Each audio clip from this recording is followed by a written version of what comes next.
When I found out that Rob had been sentenced to 60 years, I almost fainted. And pregnant with twins, I turned hot all over. I'm on the prison rec yard myself. He's talking to me through a barbed wire window that he's tied mattresses up together to stand on top of in another cellmate's room, so that he could talk to me while the women that are incarcerated are outside on the rec yard. And so in that moment, is when God really showed up through me, and my words to him in response to that, instead of fainting, which I clearly felt, my words to him immediately were, "It will make the movie more better, but I promise I won't let go of your hand. We'll walk it together." What happens when your worst fear becomes your reality? Hi, I'm Brent Cassity. Welcome to the Nightmare Success In and Out podcast, where we explore how to overcome your fears and nightmares and set yourself free. We're going to be exploring this topic with guys I was in Leavenworth with and others who survived their own nightmare. These stories can be inspiring, sometimes sad. There's some humor, but hopefully you can come away with a nugget of something that'll help you knock down some of the prisons you built up in your own mind. All right, welcome back. Nightmare Success and Out. Listeners, this is where you come for what happens when your worst fear becomes your reality. How do you adapt, survive, overcome, set yourself free? Folks, I know I sound like a broken record, but don't forget to subscribe, follow this thing out, like it up, comment. It helps the show, and I really appreciate it. So who are we talking to today on Nightmare Success? I've got to tell you, we're talking to Fox and Rob Richardson, and I just watched their documentary last night with my wife, Julie, and I got to tell you, it was so powerful. If you've got time, and that's the name of the documentary, Time, you can get it on Amazon, and they've got another one that's Time 2. That's I'm not sure exactly. I'll ask them where you get that, but this was just, oh man, I don't know how to explain it except it just pulls you in and you ride the journey with them, and it's quite the journey and how they got through it and survived is just so inspiring, really. So, I say this all the time, what happens when your worst fear becomes your reality? Well, what happens when your worst fear becomes your reality and it lasts for months, and then it's for years, and then it's for decades? Well, today's episode is about love under pressure, about a family stretched across prison walls, about resilience that refuses to break. My guests today are Sibil Fox Richardson, known to many as Fox, and her husband, Robert Richardson, known as Rob. They are a New Orleans-based couple who endured 21 years as an incarcerated family, 21 years of raising 6 sons while navigating a system designed to separate, silence, and fracture families. Their story is captured in the award-winning documentary Time, a film that moved the world, but for them, it wasn't a movie, it was their life. Through it all, Fox and Rob chose faith over fear, purpose over bitterness, and love over despair. Today, they lead advocacy efforts through the New Orleans chapter of the Participatory Defense Movement, an initiative of Rich Family Ministries, the organization they founded with a bold mission, changing lives and laws through love. I want to recognize our show sponsor, Auto Plaza Direct. Who likes spending a couple of weekends walking car lots looking for a car? Then you spend 4 or 5 hours in the dealership to buy a car. It's kind of like a root canal appointment. Well, there's a better way to take away all that hassle of getting a car. It's called Auto Plaza Direct. They're your personal car concierge. Just tell them the car you want, what you can pay, and they'll go find that car for you. They'll negotiate your best price. They also offer you warranties and financing. It's all full service. Go to autoplazadirect.com to get started with your personal car concierge. It's the new hassle-free way, the car buying experience you deserve. Auto Plaza Direct. Tell them Brent from Nightmare Success sent you. Folks, I want to share with you a powerful and moving new book you won't want to miss. My Name is Saffron. Voices, silenced, stifled, and taken away by author Saffron Gustafson. This isn't just a story. It's a journey through resilience, survival, and reclaiming your voice after being silenced for far too long. Saffron's story takes you inside the hidden struggles, the pain, and ultimately the triumph of refusing to be defined by circumstances. As Saffron was putting the finishing touches on her book, the prison she had just been released from, Federal Dublin FCI, was permanently closed because of sexual abuse of the women prisoners. If you've ever wondered what it takes to rise from the darkness of places, to find your truth, and to speak it boldly, this book will inspire you. Pick up your copy of My Name is Saffron today, available now on Amazon or wherever books are sold. Trust me, you'll be moved, challenged, and changed by her story. Wow. Wow. I can't wait to jump into this one, guys. Fox and Rob, how are you guys? Right, it'd be wonderful since we're now here with you. That's right. Thank you for having us on the show. Well, I've got to tell you, and thank you for pulling over. You guys are on the road. You just told me you've been all around the southern parts of the world, the United States, and you've pulled over on the side of the road nice enough to do this podcast. So I appreciate that. So, Listen, telling guys, these I got to stories tell are you. so important. Well, I know it is, and I the the documentary talks about how you guys were high school. You had the high school romance, and you were young kids. Can can you tell me a little bit about that childhood growing up, Fox? What, because I know your mom was a big influence. What all was going on in your world as a little kid? Man, let me tell you, at 16 years old, this young fella comes knocking on my door to connect with a girlfriend of mine. We had called him because we needed a ride to our second school. We took what I like to refer to as a mental health day, the morning. You can read between the lines, and but so in our health day break, our mental health break, she called this gentleman to come and take us to the school, and when I opened the door, I was like, okay, Wanda, that was my girlfriend. I thought, she went on and about this rascal. And so when I finally laid eyes on him, I was like, okay, you telling the truth or whatever, edging my girlfriend on. And later on that night, somebody calls me. And I'm like, wait a minute, hold up. How'd you get my number? I thought you were Wanda's guy. You're supposed to be Wanda's guy. So, Right. Rob, I couldn't tell. I couldn't tell in the documentary.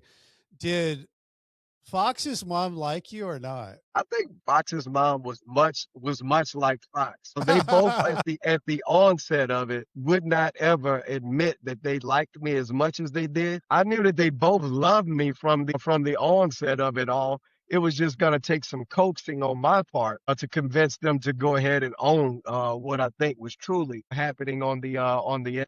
Yeah, I think that is typically the thoughts or the positioning that usually happens when it comes Uh-huh. to in-laws. Is For that sure. usually the husbands don't typically get along with the mother or the father on the other side and vice versa. So yeah, our story began much in the same way, Brett. So did you come from big families as Hmm. yeah, like Rob, how many siblings did you have? I am a mix of eight. So there was eight Wow. of us all together. I am the youngest of eight, and Fox came from a family about half that size. 4. Mhm. Yeah. Yeah. Four. And And then we was have it 6 sons together. okay? And I know you have six sons together, and that's one of the many things I want to talk to you guys about. So you guys meet up, and this romance starts. What's the next thing that happens? Well, it goes on for about 10 years, on again, off again, on again, off again. But, throughout that whole 10-year time frame, Fox and I stayed married. I'm not married, but we stayed connected to one another. We were always friends. And I think that is probably the thing that we were first and foremost, is that we had found a friendship to one another because when we met, Fox did not mention is that as she was 16 at the point that we met. But I was home visiting from leave from the military, and my first assignment sent me overseas. And so the first 2 years that Fox and I were together were spent with me living abroad in Holy Loch, Scotland. So much of our communication happened, via letter. There were no emails back then. There were no text messaging, nothing of the sort. Long distance phone calls were just that, long distance phone calls, and they came with long distance phone call pricing. And so, I'm giving you just all of those pieces just for, the audience to see, how much effort had to be employed in order to, stay in communication with one another. So Fox and I basically began our relationship as far as communication was concerned over a telephone and by paper, pen and paper. And we would spend years writing to each other, just through pen and pad and, occasional phone calls. And therein kind of began our relationship, but it required us to learn and know so much about one another because of our communication, the way that we were forced to communicate. That's interesting. I didn't know that part of the story because that's some foreshadowing of how you guys had to figure out how to communicate over a 21-year sentence, or actually you were sentenced to 60 what was it, 61 years, but 61 21. years, right? Yeah. But the, so you get back, Rob, from being overseas. Is it like an immediate thing that you and Fox think, okay, it's time, it's get to go time. We're going to get married. No, by the time I came home from overseas, I think we had about another 5 years of this on again, off again thing. Okay. Yeah, when I finally came back home, this was during a period of time that we were off again. And so when I say off again, meaning that we didn't set claim to one another. We were just friends. And so no matter if I was dating someone else or Fox was dating someone else, it never cut off our communication to each other. We continued making phone calls. It wouldn't be until 1997 that Fox and I would ultimately decide, that we wanted to do more than just date on again, off again. It was just during one of those periods in our life, and I think I had been moved by an event that I attended in 1995. I went to the Million Man March, and one of the requests or suggestions given during the march was that young men would go back home and that they would start businesses so that they could hire people in their communities. That they would, if they had children out of wedlock, that they would go back and marry the women of those who had given children to them. And Fox was, for all practical purposes, she was my baby mama, and but that being said, I thought that she deserved to be something more than just the mother of my kids, but that they deserved the right to be, brought up in a structured setting. And with that being said, Fox and I thought that marriage would be the ideal thing for us. So at least I did in the moment. I proposed, and then she denied me, and then I think she says, "Well, just give me a little time to think about it." And she maybe took off about 5 minutes, and she came back, and she was like, "Yes, yes, yes, I'll marry you. I'll marry you. Yes, I'll marry you." That's good. So, Undertone, it took you long enough. so Fox, it seemed like to me, Fox, that and there's a little bit of this in the documentary, that you had an entrepreneurial flair all your own. Shows you talking to the people on the phone about the cars and doing the commercials about getting the cars. And what were you doing in that time period? That time before you were married, were you jumping into the business world, or how did your world form in those early years? I was working on I had gotten my BS degree in biology. I was thinking about medical school, but by that time I actually had given birth to our first son together. And so that made my career choices a little stagnant, if you would. And so then I went on to get my master's in public administration. And after completing my master's in public administration, I moved back home to Shreveport and started teaching as an adjunct professor at the university while working on my doctorate degree. And so, just knowing that the higher level of education would, give me an opportunity to be a higher earner in our society. And so that while I was working on my personal life and getting the foundation for it established for our family, that I could at least be progressing in my career. And then about that time was when Rob had said, we both just came to a fork in the road where we knew that getting married was really bigger than us, that, the community was counting on this, our children was counting on this, the success of them was counting on this. And so it was without hesitation that I understood that sometimes marriage even is not just about how much you love somebody or how in love you are. When Rob and I married, I actually was not in love with him. We weren't even dating. He was just every time I turned around, all of a sudden he was right there. And I'm like, where are you There he going? is. You're just like hanging out, like we weren't even dating. And within 30 days of that, he asked me to marry him. And in 30 days of that, we actually married. And so I think, again, it was just about the importance of the institution of marriage that made it so easy for me to say yes. Not only do I know I've always loved you, but this is the best next right thing for us to do for ourselves, for our children, and our community. I like that. So you guys you get married, and how much longer is it after that that you decide to become business owners, entrepreneurs of the first hip hop apparel store? Is that happen soon, or do you? You jump right into that, or is it Oh, it was happen? absolute it was always a theme. It was always one of the things that attracted Rob and I to one another because we were always dreaming of having your own, building your own. My father was an entrepreneur, and so I knew that that was just something that was really important to me. And so to be able to connect with not only my best friend, the father of my children, but to connect with him who was also a dream chaser like me, was just like perfect time. And then I will have to add, we didn't just get married, we eloped.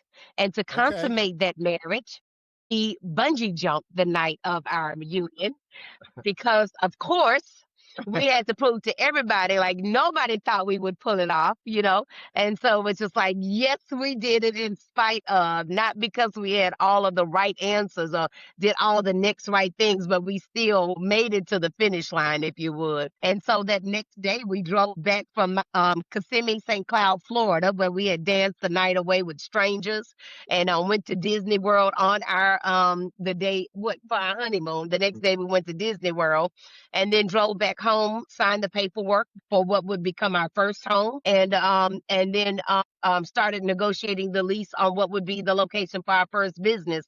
So the entire road trip of going to get married and coming back was all dreaming about how we were going to come back home and launch our first business together. Not only were we going to marry, we were going to just wrap up all of our dreams all at one time. Yeah, right. We thought. Well, it was, and you can tell in the documentary that you started filming early on. I mean, the beginning, there's of you guys driving in the car.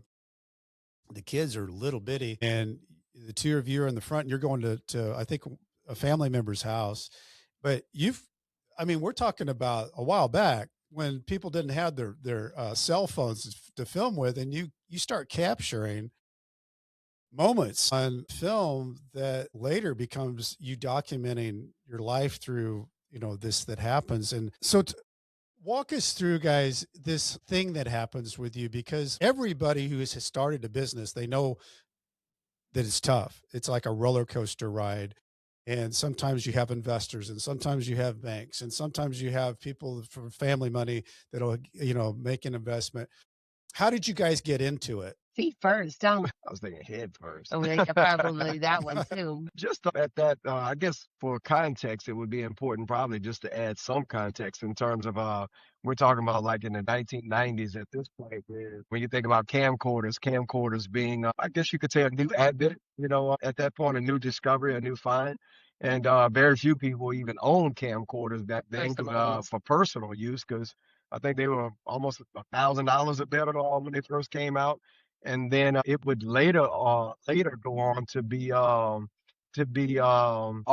that Fox is in fact the mother of selfies, because most people documented other things, but no one ever thought to like turn the camera on themselves and then become both director and subject of the recording.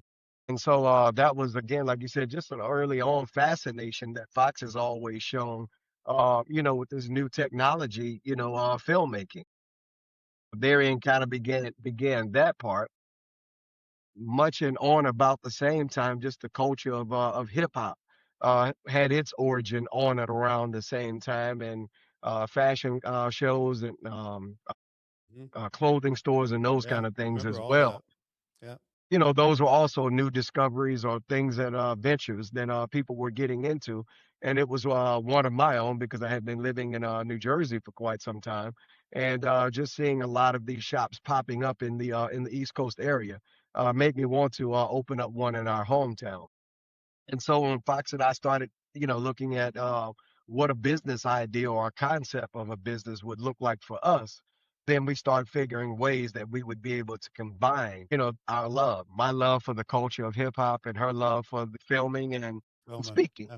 Yeah. And so that being said, culture kind of became our birth child in terms of how we thought that we would combine our interests. So how long did it go on when you started this that you were like, uh-oh, we're in trouble? Because what I read, I think that there was an investor that was going to invest or backed out, and that put you guys in a jam. Like right before our opening, Okay. Yeah, it was maybe just about after. 6 months Okay. after So we married that we actually had everything in position. The investor pulled out, and everything else started crumbling down around us, Mr. Cassidy. So it's a matter of I'll tell you a joke. I had a friend, I was sharing with her that we were only married 6 months before we entered the criminal justice system, and a friend of mine says back to me, she says, "Wow, that must have been an amazing 6 months." And I said, it was actually incredible. That's why I would spend the next 21 years trying to get it back. yeah, So yeah, Things moved so swiftly during those first 6 months of marriage. As Fox may mention, just days within us coming back home from eloping, we had closed on what became our family's first home that we bought. In that same week, we also closed on a 36 square foot building that would become the home of our family's first business.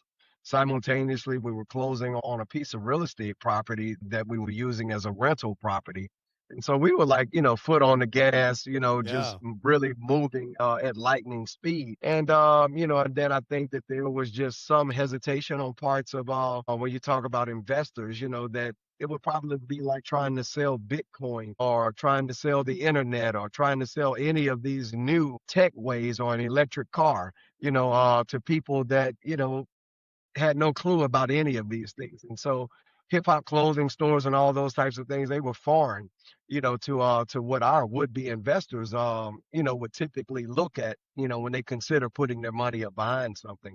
And so one of our investors, I guess, got a little antsy about the investment that he had committed to. And on and around that time, all of those other things were now in motion and really contingent upon the installment of that investment. And when it didn't happen, us trying to figure out then how do we juggle it all, coupled with the house that we bought that was what we thought was our family's dream home. The foundation had shifted, and we it discovered we later discovered that the foundation had shifted, when when and when it rained through the roof and all of the water and the roof fell in, all of that. It was like, oh wow. this is like our first rain. We hadn't even been in the house a good maybe 90 days to Yeah. 120 days at the time that this rain happens, and all of the carpeting and everything that we had just, had put into the house, the Mm. furnishings, this stuff was destroyed. Being in our mid 20s, doing all of these things, we didn't have the best of mentors, or people that could even guide us through what we were experiencing in the moment. And left to our own devices, we started entertaining thoughts that would ultimately lead to the action that would change our lives forever. Well, I think it's fascinating how, and I wanted to ask you guys, like, because up to this point, you guys are just people getting by, doing things that people do, buying houses, buying property, starting a business, going overseas, doing, serving the country. How does it hatch that? Because I know, you say, Fox, desperate people do desperate things.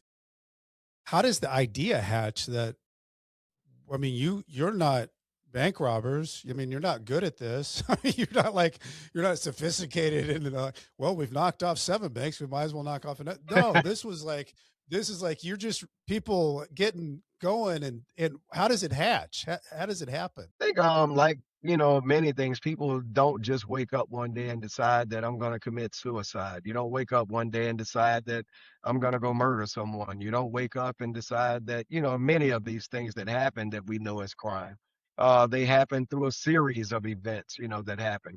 Hardship happens, first and foremost, and then depending on how much hardship that happens, it has a way of dictating what the actions ultimately become. Culture dictates a lot of these things. Media dictates a lot of those things. I think back to just whenever I have these kind of conversations, Brent, I'm always forced to go back in time in order to be present in my sharing, about what took place.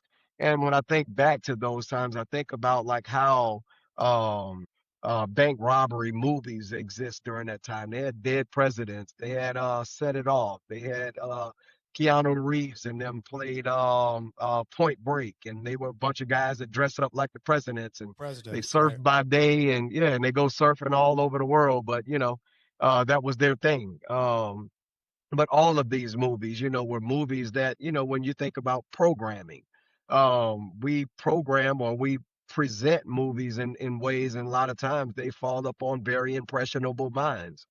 In our early to mid 20s, we were still very impressionable at that point, and never in a million years left to our own devices would we have thought to do such a thing. But when you add to desperation, or when you add to hardships and you add music and you add movies and films and all of these things that tend to condone Glorify it. such Yeah. behavior, and sensationalize it in certain instances, then you have a predisposition toward doing certain things when the right scenario creates itself.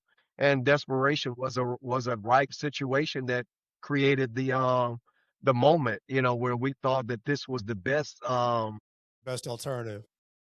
So when the day happened, just because your mind out of curiosity because of somebody that does that event, when you pull up to that, and are you 100%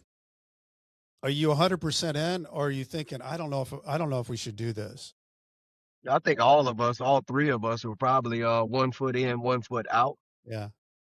When you do anything, basically everyone knows the difference between right and wrong, unless there's some type of mental challenge that's happening that don't allow that to happen for you. But most normal people, all normal people, pretty much know the difference between right and wrong. When you are on your way to go rob a bank, you know that it's wrong the entire way going to the bank. The thing is because of peer pressure and all of those things, no one was bold enough in that moment to say, hey, man, this is some stupid shit we're thinking about. Should we catch the next exit and turn back around and Right. go back home and do what normal people do? But in that moment, no. But, God being God, God did what God did in that moment, as he always manages to do. And we had a bus accident on the way to the thing. God had given us a moment right then to say, hey, nutso, you guys think you might want to rethink this, right? You do know that a bus just ran over you. They're wrong.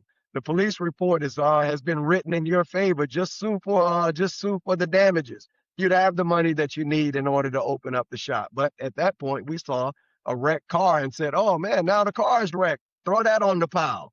And so we got to get the car fixed. So we got to do this. And but these are the minds of early to mid 20-year-olds. And so when I look now at my early to mid 20-year-olds, I'm like, wow, okay. All gets past this day gets past you. Mm-hmm. When the nightmare happens, how does it happen? How do you guys end up, do they come and get you? Do you turn yourselves in? Like, what happens from that day forward? Both of those things happen.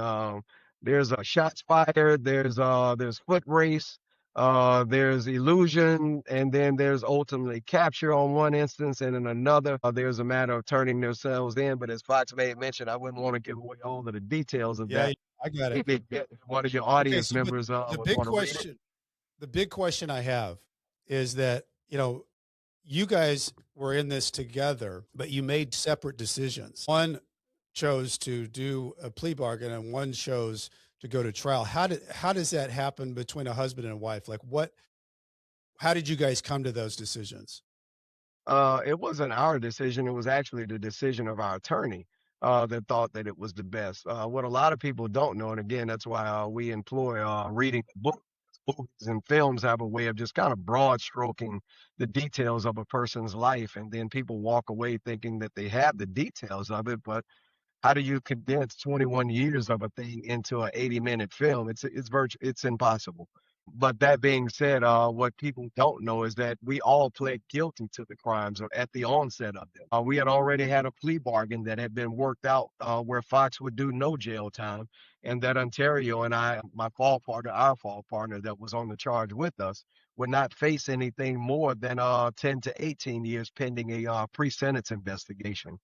And so all of the things that came back from the pre-sentence investigation indicated that there was nothing out of line about Fox not doing jail time or Ontario and I receiving a lighter sentence. But we had a overzealous attorney that entered the picture, and in his efforts to get a quote unquote better deal for us, of course, in exchange for a check, he upset all of that, and then he felt that he needed to upset it all in order to renew or to refresh the conversation. Would be later, many years later, that I would learn that the plea bargain didn't have to be upset in order for you to negotiate further. There were ways that the plea bargain could have been maintained and kept in place in the interest of justice for yourself. And then, other factors could have, been brought in later that may minimize the sentence beyond where they were already looking. That is the part or a part of the story that a lot of people don't know is that we all pled guilty. But in the midst of the attorney who came in and upset the plea bargain, ultimately he pulled out when we were no longer able to pay him. So now we were left now from under of the sanctity that the plea bargain originally offered. So we were out without a lawyer and we were also without plea bargains at that moment. In comes a overzealous prosecutor now at this point, and the overzealous prosecutor at this point pulled all deals off the table and said that he was pushing for trial because that's what special prosecutors do. And that being said, we ultimately went to trial, was sentenced to 61 years. My 61-year sentence came as a result of a 60-year armed robbery sentence that was given to me as a first offender. And then the other two crimes that I was facing, which was 2 counts of jury tampering for having shared information with 2 members of the jury. That information, what people don't know is that we were facing 5 to 99 years for each count of the jury tampering. Because the way that Louisiana law is written is that if you tamper with the jury while the jurors are impaneled, you now face the same amount of time for those tamperings as you would for the crime that the jury is impaneled for. And so therein, we were facing now 297 years. The district attorney in his request for sentence ultimately decided that he would suspend my jury tampering charges down to 5 years, suspend 4 of the years, leave me with 1 year, and that 1 year would run separate from the armed robbery, but it was to remind me the last time that jury tampering happened in the city of Lincoln Parish. And so it was 1938 when the last jury tampering had happened in their city. And 1999 is when I was sentenced. Therein was 61-year difference between 1938 and 1999. And so he figured that that would be a provocative enough of a sentence that I would entertain it for the time that I was serving at Angola. Maybe some other people would learn that 1, not to mess with their parish, and 2, don't commit crime. So were you that is, and I just ask you because I don't know this, was Fox and you, did that sentencing all happen around the same time? no, our sentencings happened differently because I was when they Because you went to decided that trial. they wanted to take us to trial, when they decided that they would take us to trial, they took us to trial separately because she had a different attorney than me and my Yeah. nephew.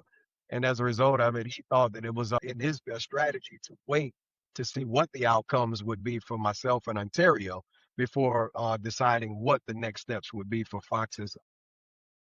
Fox, and I think at this time you're pregnant with twins, and your husband just gets sentenced to 61 years. What goes through someone's mind when that type of situation lands on you? Well, I think that if you don't have a higher power, you will find one. I think that the system, it does exactly what it's designed to do, and it's not to rehabilitate people or redirect our citizenry or build them up or restore them to grace. It is really to dehumanize, to destroy us. And so when they sentenced Rob, when I found out that Rob had been sentenced to 60 years, I almost fainted. And pregnant with twins, I turned hot all over. I'm on the prison rec yard myself. He's talking to me through a barbed wire window that he's tied mattresses up together to stand on top of in another cellmate's room, so that he could talk to me while the women that are incarcerated are outside on the rec yard. And so in that moment, is when God really showed up through me, and my words to him in response to that, instead of fainting, which, I clearly felt, my words to him immediately were, it will make the movie more better, but I promise I won't let go of your hand. We'll walk it together. Wow. But it was that commitment of saying that I won't let go of your hand. We'll walk it together, whatever this is. And that was the truth that I always work to maintain throughout the incarceration, even when our marriage was being challenged, all the things, my commitment to him to never let go of his hand and make sure we are able to restore him and get him back home. Because truthfully, yes, we deserve to be sanctioned. How dare we think about harming other people, even with the scare tactic of trying to take something from an institution that did not belong to us? Our behavior was way out of line.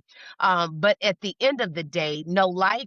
There was no loss of life in our offense. So then the state sanctioned violence comes in and takes our lives away from our children for taking $5,000 from a bank, Brett, because that's literally how much we got outside of the bank with that they got back immediately. And I tell a joke in time too. You were saying about the links for those that may want to see the sequel to the Oscar nominated film. It is available through a limited exclusive release at time to twomovie.com. But I tell a joke in time to movie that says that, they gave him 61 years for taking $5,163 and 36 cents. And I could have sworn the 36 cent was ours because I know we had some money before we Something, went in yeah. that bank. Right, right, But it is it goes without saying that truthfully, uh, had it not been for our faith,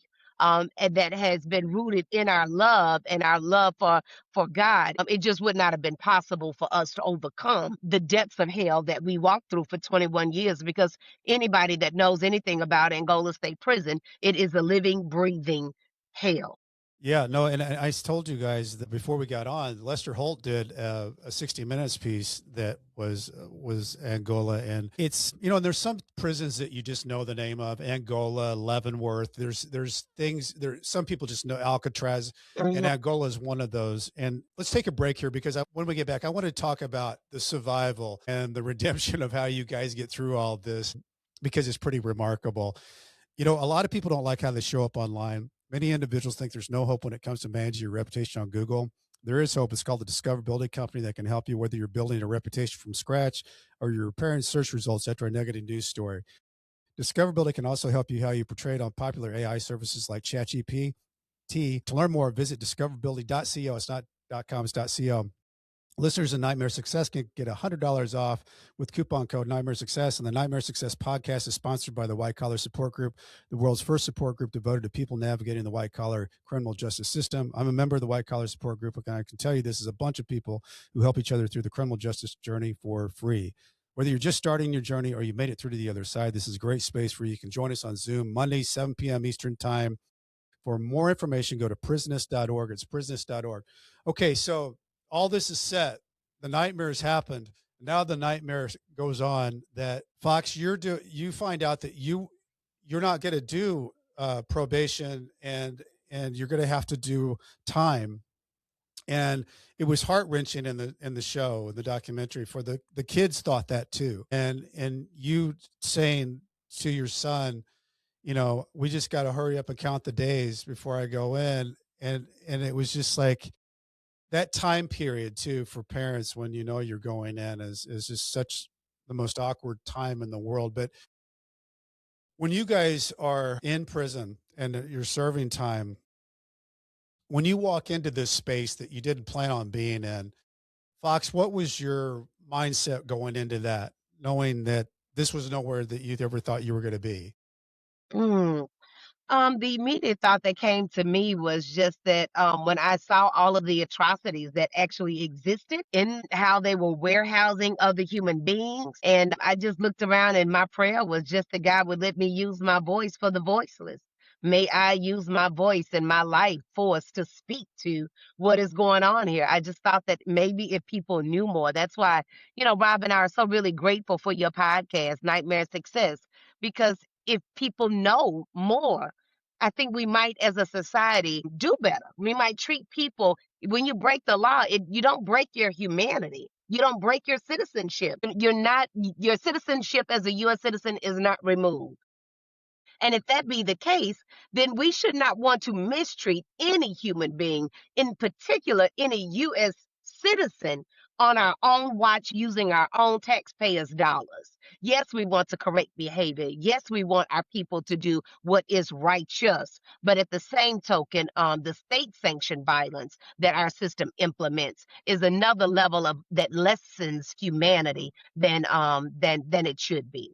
And so And when you talk about having to serve time in prison, my prayer was that I could use my voice to make a difference and that they gave the right one time out because I was going to use this time. I was going to show them what I would do with the time that they had set me aside away from my children and my family because they knew the tendency for me to reoffend again was slim to none.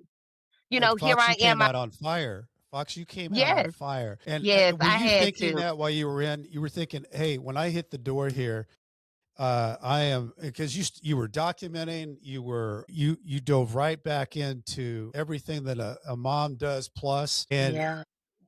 I mean, it's pretty incredible what you did, because reentry, just as anybody might or might not, reentry is really, really tough.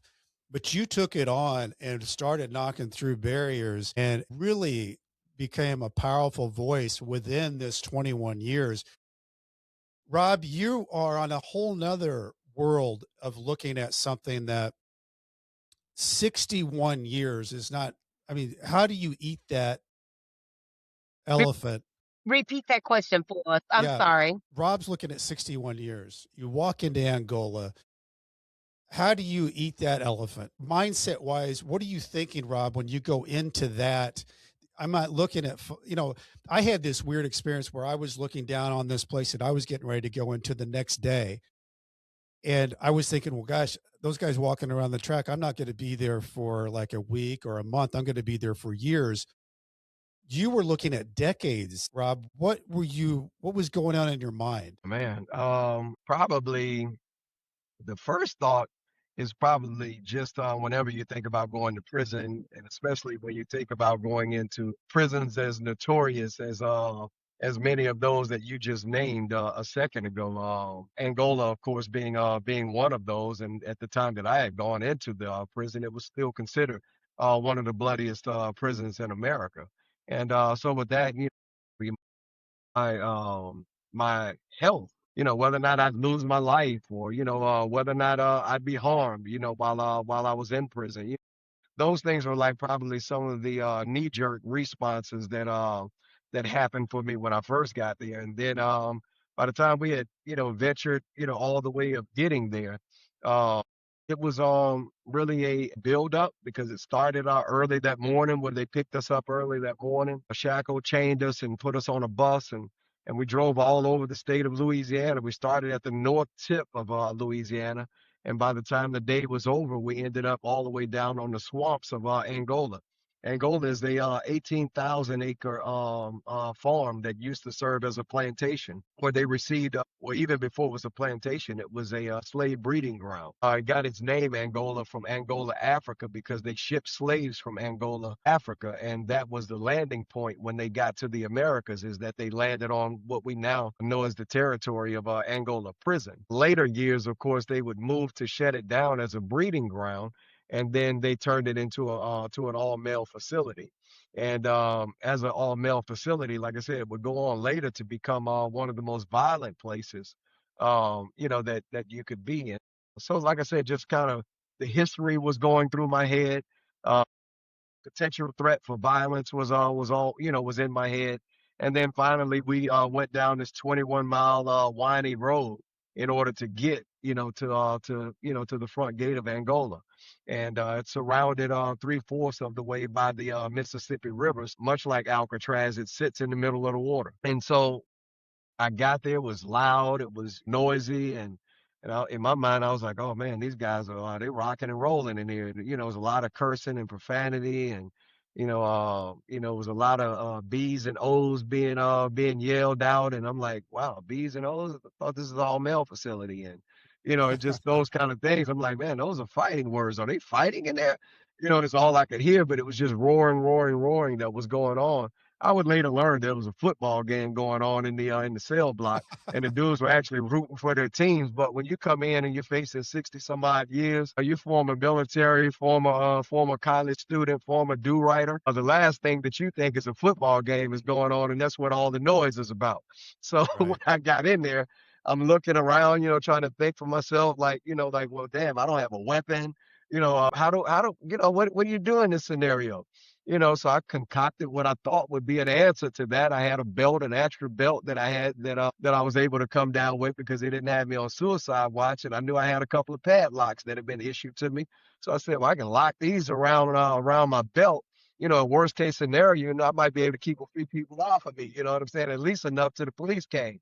And so I ended up going into the dormitory. When I got in the dorm, it was quiet. When I got there, I found it odd because it was summertime and everybody was asleep. And because they were asleep, they had sheets over the top of them, and it felt like a morgue to some degree, but I could hear people snoring. And then the other thought was like that image that they give you, like of a slave ship where people are sitting fore to aft, where they sleeping like head to foot. Well, it was just people that were sleeping head to foot because in these prisons they warehouses. And so I finally made it to my bed, in the middle of the night. And as the room started to, my eyes started to adjust to the space, I could just hear men around me kind of breathing and, a few, quiet whispers that were happening. But, all of that would go on for the rest of the night. And ultimately, I woke up the next day and realized that, wow, I made it through that day. And, as it would go on, I would make it through another day and over space and time, just like any environment that you go into, you eventually get to a point that you start kind of learning some things. And I started learning enough that I felt like, I could be okay, in a place like this. And then, just like anywhere else, you get people that approach you with different suggestions from becoming more educated to becoming more criminal. It's a matter of which one of these routes are you going to choose. And so I chose to become more educated. And so I spent a lot of time in the law library. I spent a lot of time at legal writing and research classes. Spent a lot of time in self-help programs and things like that. And so the people that I met were people that were part of those programs. And because they were a part of those programs, that means that my community, even inside of prison, had become at least made up of the people that were positive thinkers and people that wanted to return home and, that genuinely would just do right kind of people, but that had just, made some terrible decisions in life that ultimately landed them in a place like that. And so, that is kind of how my prison journey unfold, in terms of how I came in, like every man probably would, coming into a place like that, is that you have some fear factor that's there, and then you move past the fears because you realize that you got to make it through this. And Right. giving up This was is never an option for me. no, and I think what you said there is just such a nugget of wisdom too about for anybody who's listening, the prisons out there are having to go in, not losing yourself in prison, but finding ways to make yourself like you're still feeling you're making a difference. And you got in that lane, Rob, and you stayed in that lane. Fox, on your side, you've got these kids. You're coming back out into this world. You're wanting to stay connected uh, to this man that you love. And the one thing that's clear all the way through these 21 years is you guys stayed so strong with the hope factor. And I always, when I was watching your documentary last night, it always brings I think I've seen Shawshank Redemption probably like 15 times. But uh, the interesting thing about that movie is that Red at the end, everything he's saying is, I hope this, I hope this, I hope this. And at the end, I hope I see my friend. And how did you guys keep hope alive? Because I Mm. think for me, anything else, There were so many ups and downs where you guys could have just said, I'm done with this. But there was nowhere that you guys stayed with it. And you could see the frustration, Fox, on some of these phone calls that you got off of, but you stayed with it.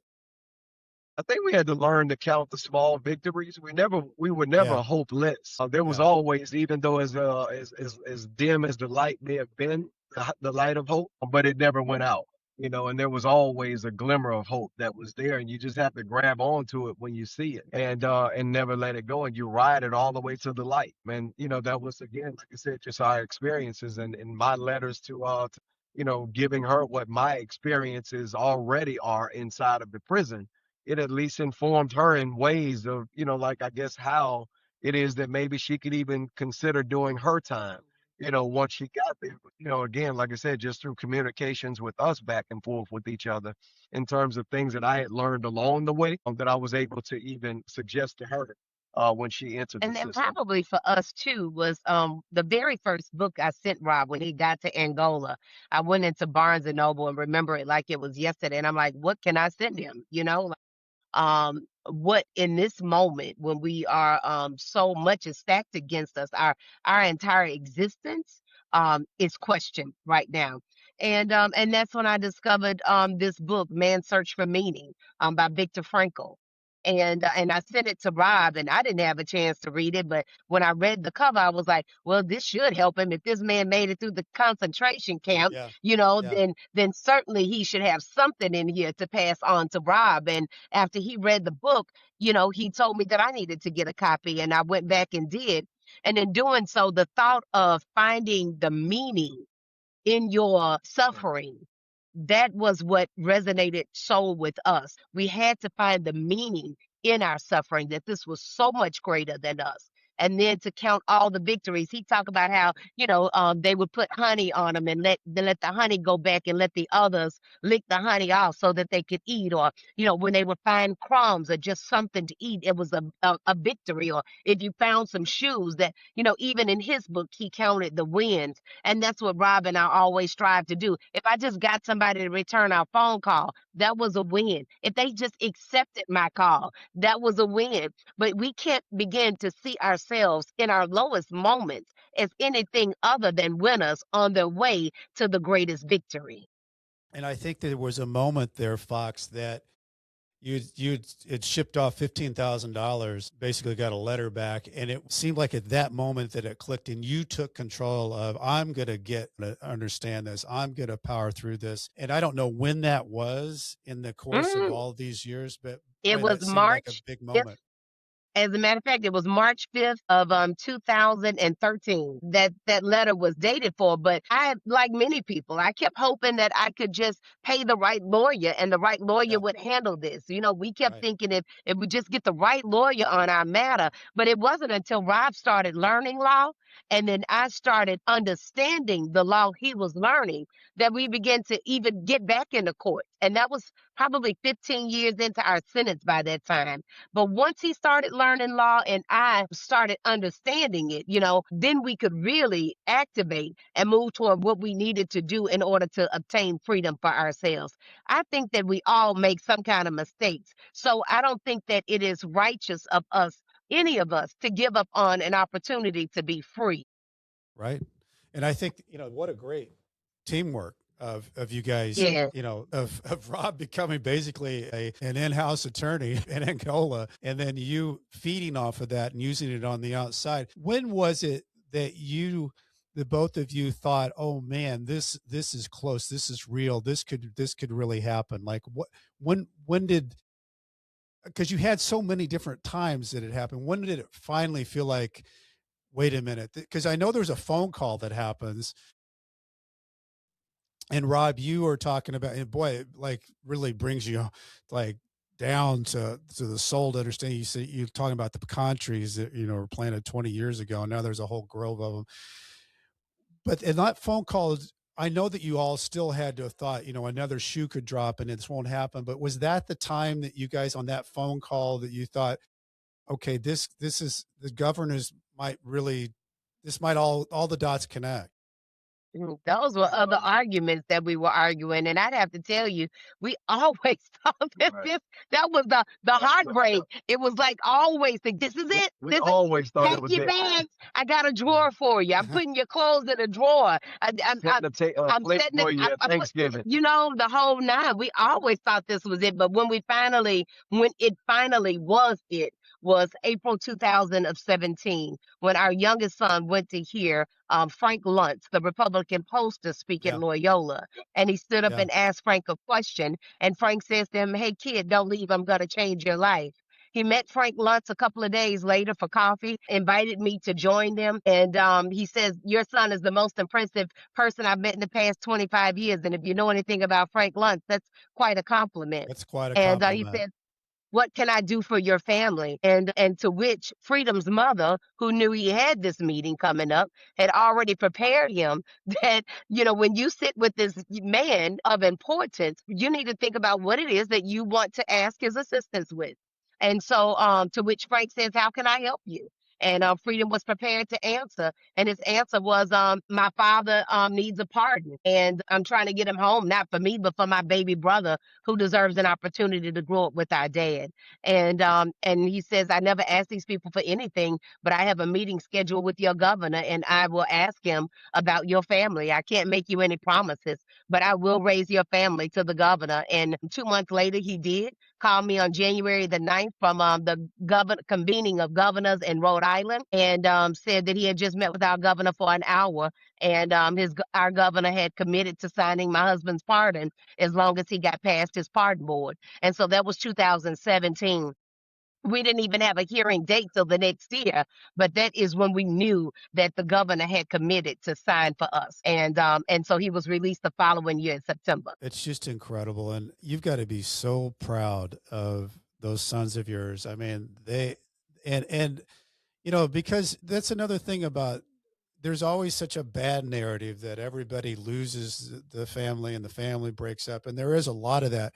But you guys put in so much extra work to make sure that those kids were a part of and they walk with pride. I mean, and they should be proud because they're accomplished and they were part of this movement that you two did together. And finally the time when Rob, you get out and there's that joyous, reunion, man, that had to feel good.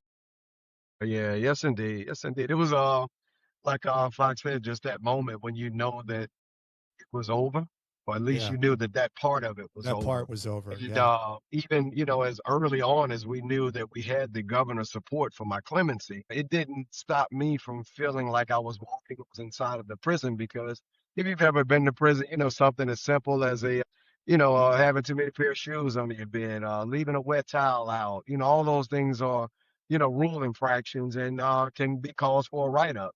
And a write-up could very well upset my recommendation that had just been made, and so for me it wasn't really over until I walked out the gate.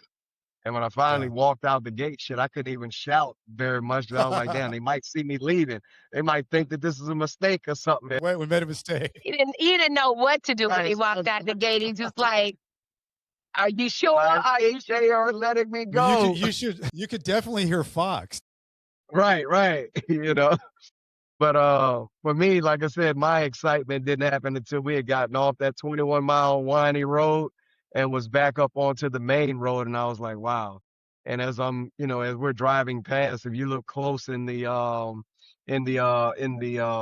picture, you would be able to see that there were buses going toward Angola, and then there was our limo that was driving away from Angola. And so just in that moment, I was thinking like how many of those guys were new guys that were just coming into the prison for the very first time, as I had been at one point, in just the reverse.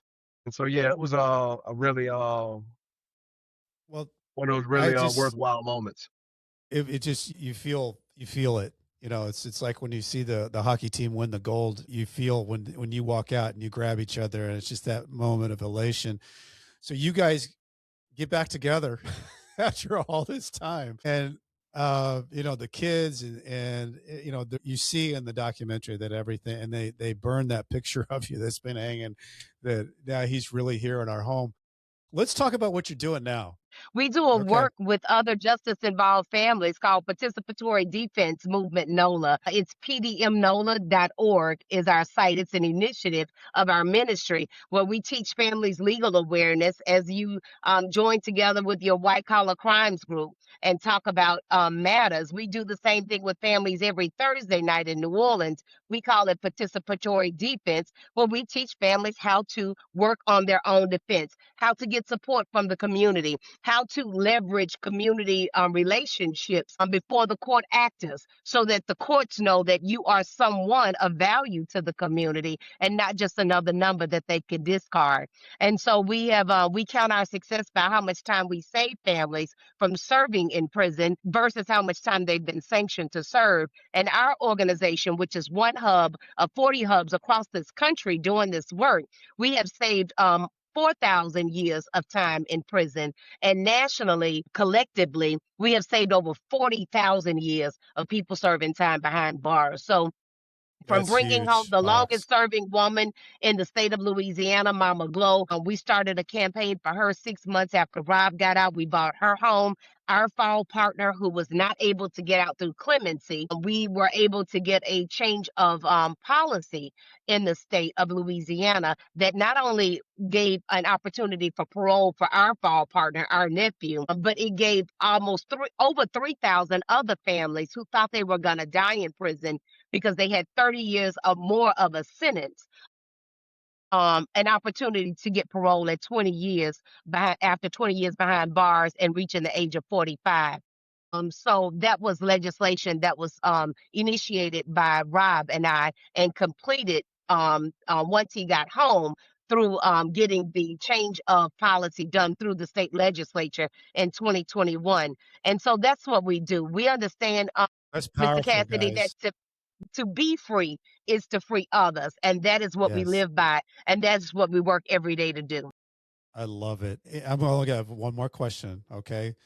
Fox, I've only got one more. So, Rob, what do you think's your biggest takeaway through all of it?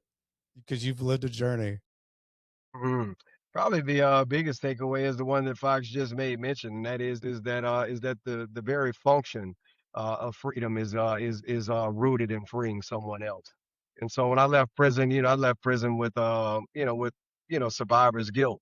Like many people do when they leave war. They go back home and they leave friends and others in war-ridden territories, and they get back home and they realize that, man, Sergeant so and so or corporate so and so should have had the same opportunity, but instead they're still ducking bombs.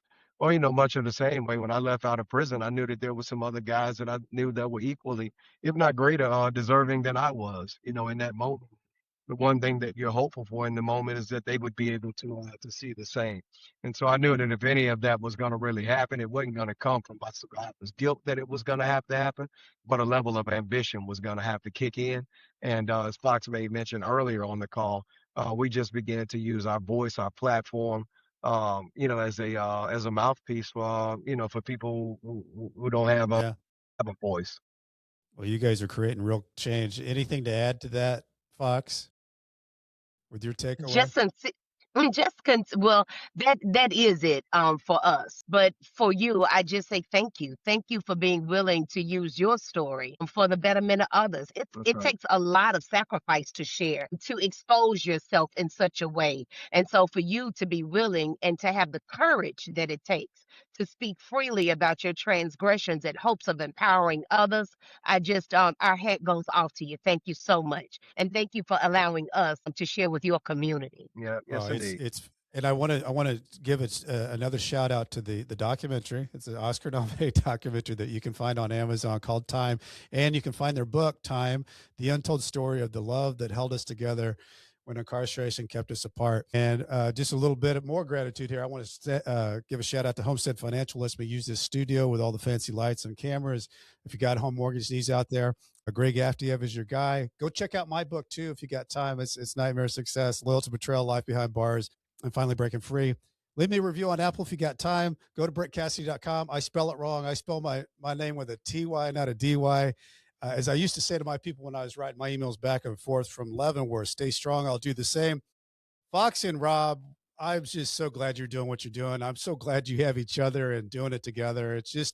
It's an inspiration of how you guys are making an impact, and just keep going. Keep going. Thank you. Yeah. Well, I got to add a shout out to that as well. I got to shout out Brian Newton for even connecting How could us. we have gone through the whole thing?